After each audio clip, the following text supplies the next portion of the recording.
Drew, sit down. I'll be with you in a minute.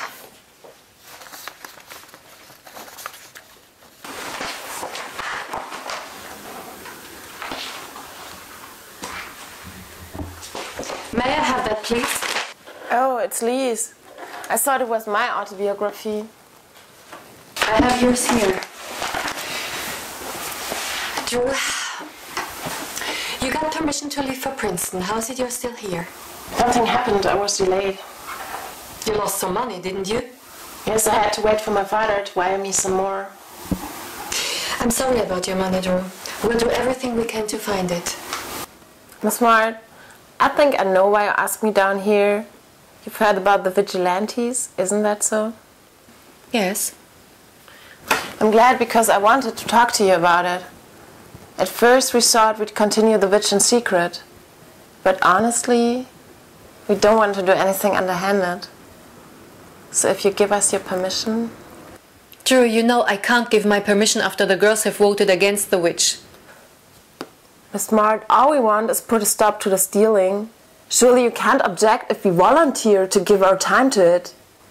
Drew, please don't try to maneuver me into agreeing that the witch is a splendid thing. Well, what's wrong with it? All you want is find a stolen property, so do we. All you want is find a thief, so do we. Drew, how long would you do these things? I don't know yet. But if you just trust us, we'll find some way. Why do you want to do all this? Surely it'll be a lot of bother and not at all pleasant. Why? Well, I admit I've got a personal reason. After all, $100. I know it's a considerable sum, but does the money mean that much to you? Is that the real reason? I don't know what you mean. What is the reason? Doesn't it have something to do with the pleasure you get out of being in command? Is there anything wrong with that? That depends. If you seize the command against everybody else's will, if you use the command to frighten and terrorize people. Who says I'll do that? You're practically saying it now. And right there, you've said it openly in your paper. Where? Show me, where?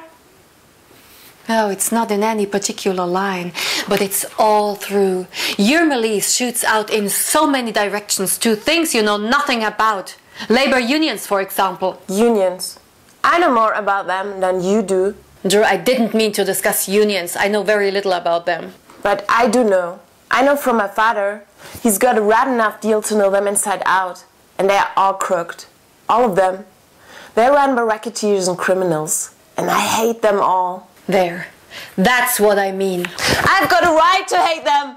My father's fights with unions nearly killed him. During the war, they spread lies before the Senate. And when it was over, he was a sick man in a sanitarium. Do you know what it's like to see your own father? Drew, I'm sorry about all that. But I beg you, don't carry your father's hatred into your own life. Listen, Smart. My father has the right answer. You know what it is? Buy them or beat them. Drew, that answer will get you a lot of grief. But it works. I've found it works. Let me tell you something, Miss Smart. Once I was an ugly little kid, afraid of everything, always scared.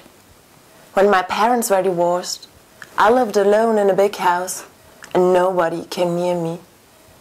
I'd be alone at school and I'd be alone at home. You know how I worked it out? I started to go to school with my pocket full of toys and candy. I found that if I wanted a friend, I had to buy one. And pretty soon I knew how to get people to do things for me. When you found that out, you've got all the answers. Did the answers work for you yesterday, Drew? You lost the vote, remember? I wouldn't have if you hadn't interfered. Did you find that the girls flocked to you after it was over? Did they sympathize? How many girls are on your secret vigilante committee? And how many real friends do you have in the school? They were all my friends until you came. Were they your friends? Or did you buy them with house parties and weekends at Princeton? Are you still giving out candy and toys, Drew? What difference does it make? Well, it does make a difference to you, doesn't it?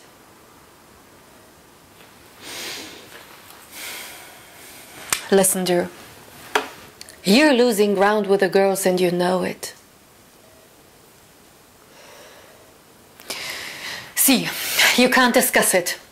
You can't even listen to it. But I promise you we'll get to the bottom of this. And I ask you right now to disband your committee. I have to go on with the bit. Very well then. You leave me no choice. You are not to leave the grounds until you change your mind. You mean you are composing me? Yes. I've invited 6 friends for Princeton. I'm going away for the weekend. If you do, you'll be suspended from all your classes. You can't do that. I get my father on the phone. He's on the board of trustees. You didn't know that, did you, Miss Margaret? Now may I go to Princeton? You may not, unless you disband the witch. I won't disband it. I hope you change your mind. I won't change my mind. You said you wanted to be friends. Well, we're not friends. You're my enemy, and I'm going to get even with you. You see if I don't.